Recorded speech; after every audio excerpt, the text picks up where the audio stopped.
Assalamualaikum warahmatullahi wabarakatuh.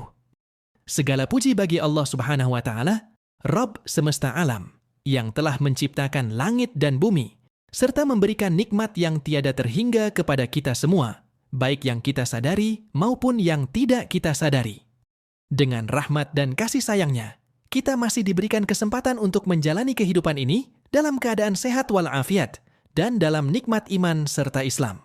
Salawat serta salam marilah kita haturkan kepada Nabi besar kita, Muhammad SAW, seorang insan mulia yang menjadi pembawa risalah kebenaran, penuntun umat manusia menuju cahaya Islam, dan suri teladan terbaik dalam setiap aspek kehidupan.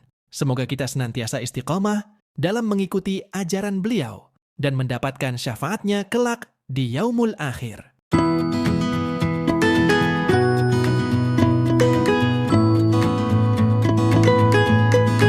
Melihat ayam betinanya bertelur, Baginda tersenyum. Beliau memanggil pengawal agar mengumumkan kepada rakyat bahwa kerajaan mengadakan sayembara untuk umum. Sayembara itu berupa pertanyaan yang mudah, tetapi memerlukan jawaban yang tepat dan masuk akal. Barang siapa yang bisa menjawab pertanyaan itu akan mendapat imbalan yang amat menggiurkan, 1 pundi penuh uang emas. Tetapi bila tidak bisa menjawab, maka hukuman yang menjadi akibatnya. Banyak rakyat yang ingin mengikuti sayembara itu, terutama orang-orang miskin. Beberapa dari mereka sampai meneteskan air liur.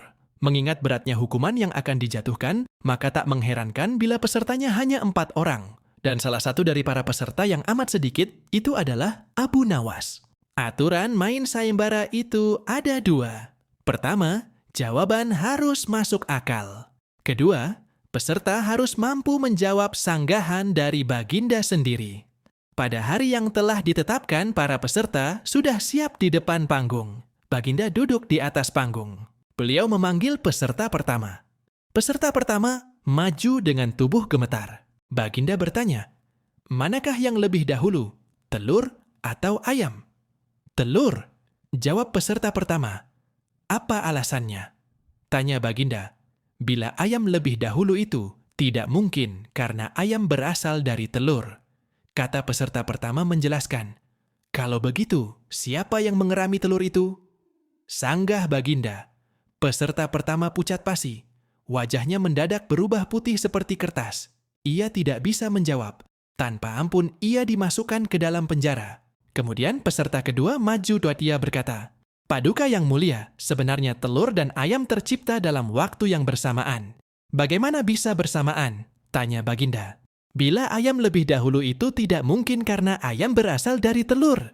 Bila telur lebih dahulu itu juga tidak mungkin karena telur tidak bisa menetas tanpa dierami." Kata peserta kedua dengan mantap, "Bukankah ayam betina bisa bertelur tanpa ayam jantan?" Sanggah Baginda memojokkan. Peserta kedua bingung, ia pun dijebloskan ke dalam penjara. Lalu giliran peserta ketiga, ia berkata, "Tuanku yang mulia, sebenarnya ayam tercipta lebih dahulu daripada telur." "Sebutkan alasanmu." Kata Baginda, "Menurut hamba, yang pertama tercipta adalah ayam betina." Kata peserta ketiga meyakinkan. "Lalu bagaimana ayam betina bisa beranak pinak seperti sekarang? Sedangkan ayam jantan tidak ada." Kata Baginda memancing. "Ayam betina bisa bertelur tanpa ayam jantan. Telur dierami sendiri, lalu menetas dan menurunkan anak ayam jantan. Kemudian menjadi ayam jantan dewasa dan mengawini induknya sendiri." Peserta ketiga berusaha menjelaskan, "Bagaimana bila ayam betina mati sebelum ayam jantan yang sudah dewasa sempat mengawininya?" Peserta ketiga pun tidak bisa menjawab sanggahan Baginda. Ia pun dimasukkan ke penjara.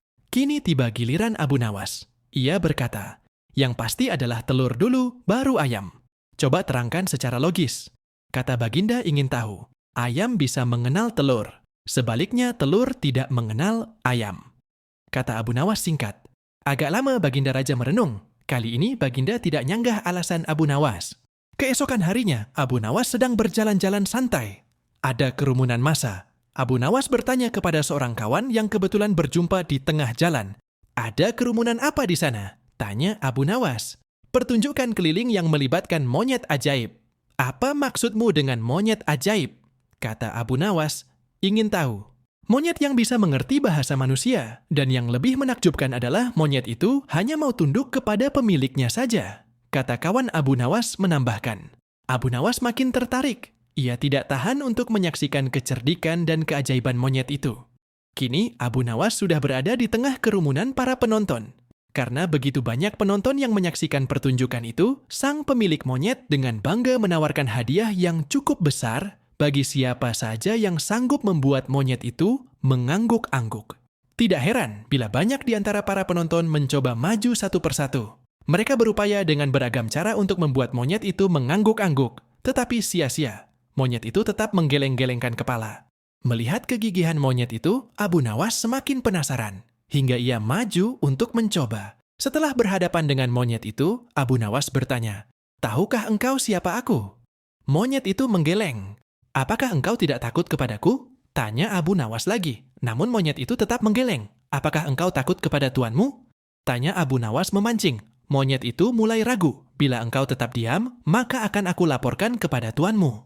Lanjut, Abu Nawas mulai mengancam. Akhirnya monyet itu terpaksa mengangguk-angguk. Atas keberhasilan Abu Nawas membuat monyet itu mengangguk-angguk, maka ia mendapat hadiah berupa uang yang banyak.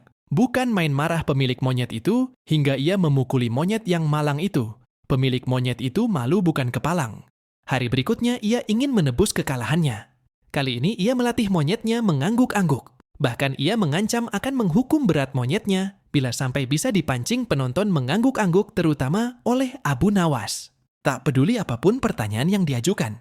Saat-saat yang dinantikan tiba. Kini para penonton yang ingin mencoba harus sanggup membuat monyet itu menggeleng-gelengkan kepala.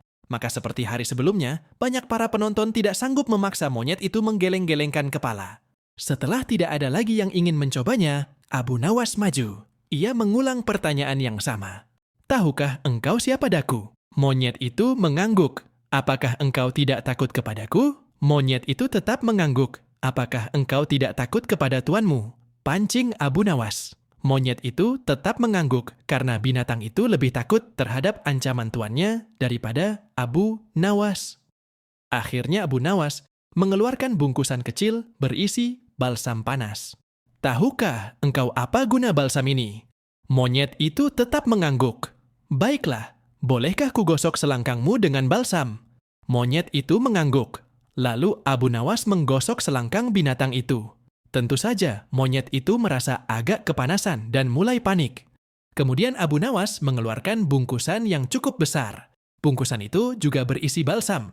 "Maukah engkau bila balsam ini kuhabiskan untuk menggosok selangkangmu?" Abu Nawas mulai mengancam.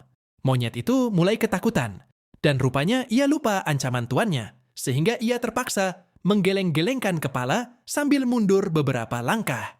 Abu Nawas dengan kecerdikan dan akalnya yang licin mampu memenangkan sayembara meruntuhkan kegigihan monyet yang dianggap cerdik. Jangankan seekor monyet, manusia paling pandai saja bisa dikecoh Abu Nawas. Sekian cerita Abu Nawas hari ini. Besok akan kita sambung. Wabillahi taufiq wal hidayah. Wassalamualaikum warahmatullahi wabarakatuh.